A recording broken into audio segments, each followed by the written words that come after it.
Ralph Rodriguez, you've been wholesaling for a year and you did a $25,000 deal, and you've been posting your journey on YouTube, and we connected because of that. So I'm super thankful to be talking with you today. Welcome to the show.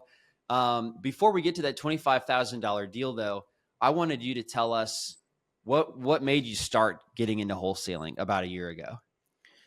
Ah, Great question. Well, thank you for asking. And again, before we get started, thank you guys for having me on your podcast. Ever since I started DealMachine, it's always been fun to connect and watch you guys give us informations about how to use DealMachine, how to grow, and I've used that to heart. And I appreciate you guys for that information and for the DealMachine.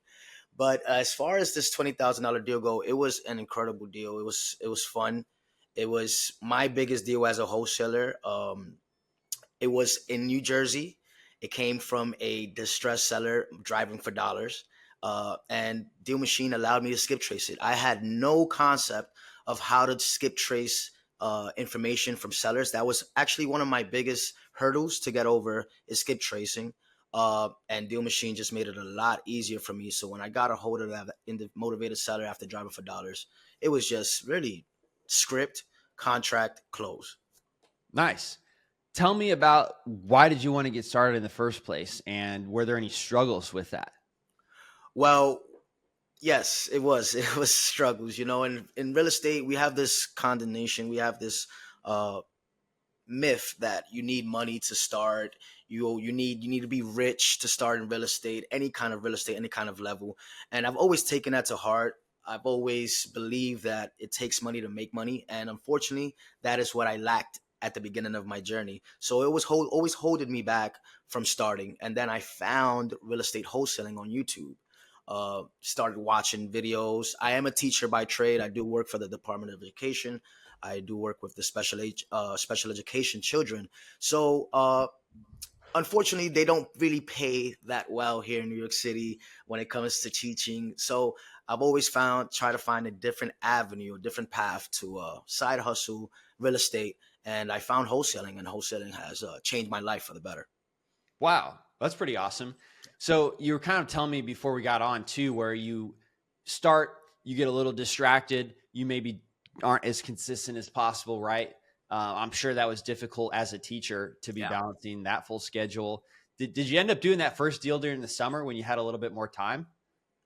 No, actually, I still wholesale during my lunch breaks. I literally I'm on the phone during my lunch break. I don't take a lunch break. I'm on the phone calling motivated sellers or leads that I've generated, hot leads, warm leads. I take a break when I come home before the gym. I eat a little bit, but I'm on the phone. There, it was during school, during my lunch break. I continued following up with her after school. So I have closed now that in the summer, and I have closed some deals during the summer. It allows me to drive for dollars, call for 6 7 hours, and I do have some VAs as well calling. But yeah, it wasn't during the summer; it was during the school year, during my lunch break, right there. Are you still a teacher now? Yes, I am. And he said he teaches special needs as well, right? So Yep. what grade level is that, or is that any grade that's at the school? So right now I work with high schoolers, 9th through 12th graders. It can be from any grade in that range. Usually my kid was ninth graders. My kid recently just graduated, so they'll be placing me with a new student coming up this school year. Got Excited. it. Will you continue through the journey of being a teacher and doing this on the side, or is there a path where wholesaling will take over as your career? Yeah, absolutely. So it's funny you asked. Thank you for asking. So I'm teacher's assistant. So now I am looking for a path through real estate out of my teaching career, unfortunately. But real estate is my love now. It is my number one passion. Wholesaling, I still do love, but now I am on the way of scaling up. I'm looking to now purchase my first property via Burr strategy. I'm gonna looking in Detroit market to purchase my first property, sectionate it, and start my real estate journey as a homeowner investor. And doesn't mean I'll stop wholesaling, but I won't go as hard on myself on wholesaling. I usually have VAs that will do that for me. Now I will be turning into the investor side of things. So have you done any other deals, or was this your first and only one so far? No. I've done JV deals. Well, my very first ever one was a JV deal. I didn't know what I was doing. I needed help. I was on Facebook groups asking everyone, "Hey, who's selling houses? What's going on? Let me buy your house." No one would respond to me until this one guy needed help selling a property there in Alabama, and I reached out. I said, "Hey, I have a buyer." I didn't have a buyer. I didn't know what I was doing. Just Mm. said, "Hey, I have a buyer. Can I help you sell it?" And he said, "Sure, man." And I just followed what some YouTube gurus told me through Guru. Hey, go find some buyers. Found a buyer, and I made a $5,000 JV deal, and then I was able to use that money to then go ahead and pay for some DealMachine, pay for some websites, and all that good stuff. What were the steps that you used to find that buyer for that JV deal? Awesome. Facebook groups. Facebook groups has been this was before I was able to pay for anything. I was dead broke. Again, just because I was in the teaching assistant doesn't mean that I had money. It's Mhm. tough being a teacher in the New York City Department of Education, and living in New York City is very expensive. So I was broke, and I needed to find a buyer free. And Yeah. Facebook groups offered me that. I also use Zillow to find buyers as well, but I found my buyer through Facebook. The same Facebook group that you got the lead from? That's awesome. How did that Absolutely. work?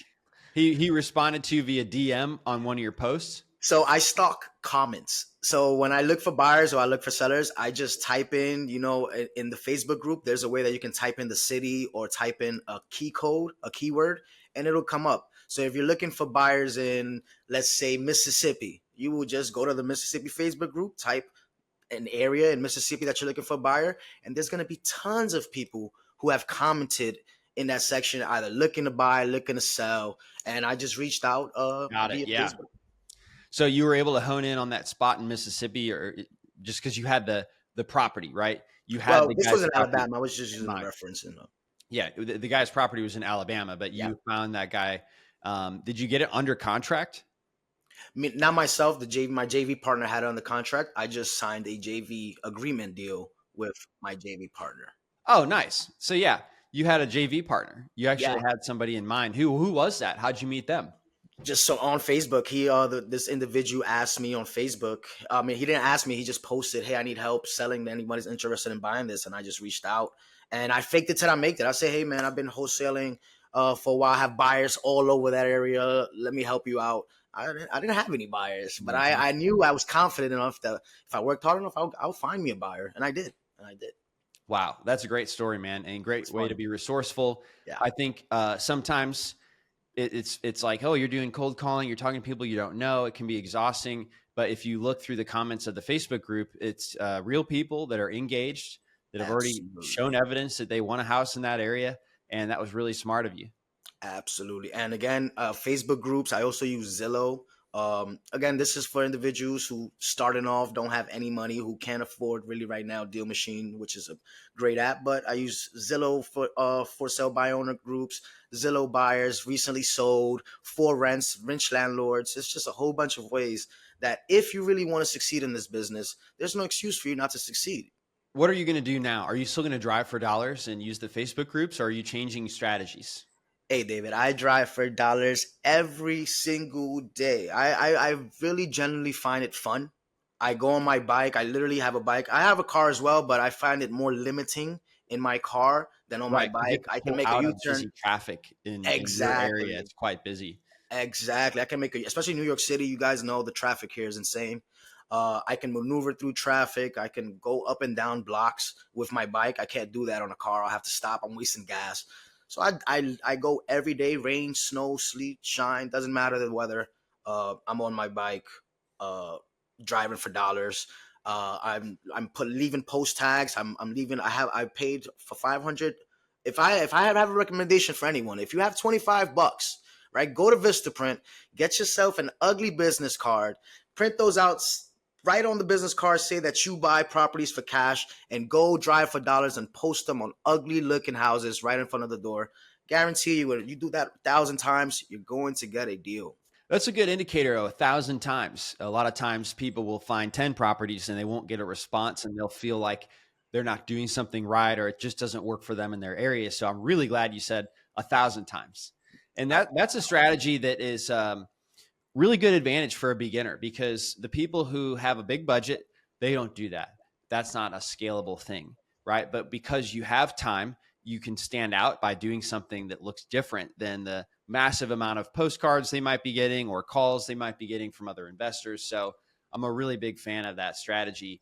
Ryan started that way too. He started in 2019 and only driving for dollars in his community in St. Joe, Missouri. So a little Nice. bit less busy than New York, though. So he probably was in his car, because I St. Joe, was. Missouri's 70,000 population, I think, right? Wow. Yes. Yeah. 76,000. But no, it's a good strategy, man. It makes me really happy that you're having success, especially in the New Jersey area. I think is where you. Well, wait a minute. Are That you was doing that was my biggest deal in New Jersey. your biggest deal is in New Jersey? Mm-hmm. Not surprising, because it's like a higher price market. We usually Yep. give you a higher price wholesale Yep. deal, but you also did do, the first deal was in Alabama, I think, Mm-hmm. right? So are you focused more on virtual or Alabama, or do you care? Yeah, I'm focused basically virtually right now. My home markets are Pennsylvania, Alabama, Detroit, and New Jersey. I'm mingling a little bit. I have a lot of buyers asking me to find some things in Connecticut. You know, it's funny that when you're in this business and you're doing well and you're connecting with people and you're doing it right, which is connecting and networking with buyers, with sellers, with everyone in this business, people are going to tend to reach out to you. Hey, I'm looking to buy this property, 3-1 in this part of town. Can you help me out? Hey, I'm looking to sell this property. I hear you buy properties. It starts to be an uphill spiral where you literally sit back and you're waking up and leads are coming to you, whether it's a buyer, whether it's a seller, and it's come to the point now where buyers are asking me to find deals for them, and sellers are coming to me. Hey, can you help me sell this property? And it's just been upward spiral. Right. As you've become known in the community based on messaging people, Yes. about deals, and Mm-hmm. then also posting that you sell, that if anyone's selling, you can help. Yep. You've started to become top of mind with people when they have something for you. So that's pretty cool. It is. It is. And if you guys are starting off here, networking and telling everyone what you do is key. Telling Yeah, everyone that you're in real estate, buying properties, selling properties, you sure. want to get that word out to almost everyone and everything. Okay. So one thing that I wanted to communicate as well is I really liked how you had the deal. Then you could message people about the interest in the deal, right?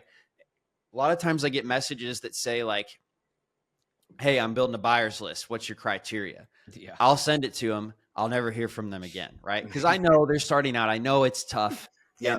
and and so then a lot of investors that maybe aren't as like understanding of that phenomenon as me, they ignore those requests, right? Because they've been asked a million times what their criteria is. But it's so badass to be able to say, I have this deal. Here's a Google link to it. I'm sending it to you because you've made comments about this area of Indianapolis before, and I thought you'd really like that. So much credibility comes your way because you have a deal. You're referencing my area, right? That was a great strategy. Big fan. David, the interesting piece about this too is, I mean, I get it all the time. I get texts, "Hey, what's your criteria? Are you a buyer?" Or I'll see on people posting on Facebook, "Hey, where are my buyers at?" You, if you just post a deal, all of the buyers are going to reply to that deal. Just go Absolutely. get the deal, and the people that are actually buying, the ones that you really want to see, that are going to be in the comments on your deal when you post it, versus where are my buyers at? We don't typically, I know myself as an investor, when I see that, I just like, moving on, because you don't have a deal. Absolutely. And I know, to David's point, how hard it is to go and get the deal. Go do that part first. The buyers, finding the buyers is the easiest part. Easiest. Ralph, what is some of the big things you've taught in your YouTube videos that you want to reiterate here? So good thing about my YouTube videos, I don't declare myself a teacher, a guru. I always, when I started my YouTube videos, I always wanted to go the other way of, uh, not too much teaching. But so what I like to do with my YouTube video is just show my process of real estate cold calling and wanting individuals who are new, who are skilled at this, just to implement some things that I use. So what my YouTube channel is all about is strictly raw cold calls, me calling motivated sellers, me out on the field driving for dollars, etc. And in the hopes of whoever's watching using that script, using that those rejections. I also show my rejections. I also show motivated sellers cursing me out. Happens every day, and that seems to deter some new beginners from picking up the phone again. And my YouTube channel is just showing sellers, showing individuals that, hey, the point of wholesaling is getting on the phone and making offers. You shouldn't be feeling any type of way if a seller curses you out, hangs up on you. Just pick up and move to the next one, because the moment you start making things personal about and not being consistent, is the only way to fail in wholesaling. And I believe that's the only way to fail in wholesaling, is when you quit. Yeah, it's a great thing to learn. And when you're a beginner, it does feel like you're, oh, am I bothering this person? Oh, this person didn't want to talk to me. Maybe I shouldn't call any more people today. I'll Yeah. do it tomorrow. And that's as soon as you say I'll do it tomorrow and you stop, you'll Done. never get back on it. Yep. I will say the top thing that I've realized is in 1,000 calls, I don't even think one person has been really mad at me. And that's the biggest fear, that people are going to get real mad or yell or something like that. I've never had it. They maybe get a little frustrated, but Lucky you. No, I've had, man. I use 1,000 calls because I feel like that's the baseline. A lot of individuals who come and start wholesaling think, man, I've made 100 calls. Why haven't nobody? There's 100 calls, dude. There's 8 billion people in this world. Okay, you need to make calls every day, at least 100 every day. Yeah. At least every day. And I use that 1,000 as basis because it's when you really start seeing and you start really getting the momentum of downloading your first deal, getting that hot lead. So 1,000 is always my base point. But yeah, I agree with you, David. what else do you want to tell people before we hop off and as we kind of come to a conclusion on this episode? If you are a beginner wholesaling at real estate and whatever you do, you must stay consistent. All right. If that's my number one thing for you. If you say you work too much, find at least 1 hour in your day to make these cold calls, because that 1 hour is going to turn to 2. That 2 hours is going to turn to 4. The 4 hours is going to turn 6, and you're going to get a deal. Please, guys, do not give up. Do not feel discouraged because you have made 500 calls, 300 calls, and you have not received any kind of warm deals yet. Please stay consistent. Stay consistent in this game, and you will succeed. Such good advice. The moment you make money doing something, then it totally changes your relationship with the work. It'll make you want to do more work because you're Absolutely. like, oh, I know this reward is coming. It's hard to see it when you haven't got it yet. So great advice. What's your YouTube channel where people can subscribe and follow? Sure. If you guys are interested in following my YouTube, my Instagram, my YouTube channel is called Ralphy Rodriguez. You can type that in on YouTube and real estate, it'll come up. And also, if you want to follow me on Instagram, it's going to be I_am_Ralph09. Great. Thank you so much, Ralph. Appreciate you sharing that. Congratulations on that big $25,000 deal, as well as your first other few deals. And I'm so excited that you're here. I mean, it's great. You're pouring into the youth of America. You've got a lot of patience, and I could tell that you're in the right zone. And the fact that you're doing this podcast, the fact you're doing YouTube is just great for you to carry that great skill set and talent you have over to help others as well. So it was a pleasure to have you on the show, and I can't wait to have you back. I appreciate you guys having me. Thank you so much, Ryan. Thank you so much, David. You guys have yourself a great day, and I appreciate you guys for having me so much. Oh, one more thing. Yeah. Anything I could do for you, any type of hard to get data or anything like that, that I, in my position, could make it easier for you. On DealMachine? Yes, sir. Man, you guys have made it so easy. I wouldn't want you guys to make it easier, because then what's the point of us, working? Honestly, right now, I can't really think of it. You guys, my favorite feature has been the driving for dollars virtually. Yeah. It has been a game changer where you can drive for dollars, add leads, literally call from that is my favorite thing about this app, that I can drive and open my DealMachine app. Call on the spot. Call directly from the app, get skip trace, everything directly from the app. Nothing else offers this, and it has been a game changer. So right now, off the top of my head, we're all good, David. I don't have anything right now. All right. Well, we'll keep working hard and let us know if there is anything that comes up. Thanks again, man. Appreciate it. Thank you. You guys have a good one. You too. Thanks for listening to the DealMachine Real Estate Investing Podcast. Please leave us a review and follow along wherever you're listening to your podcast.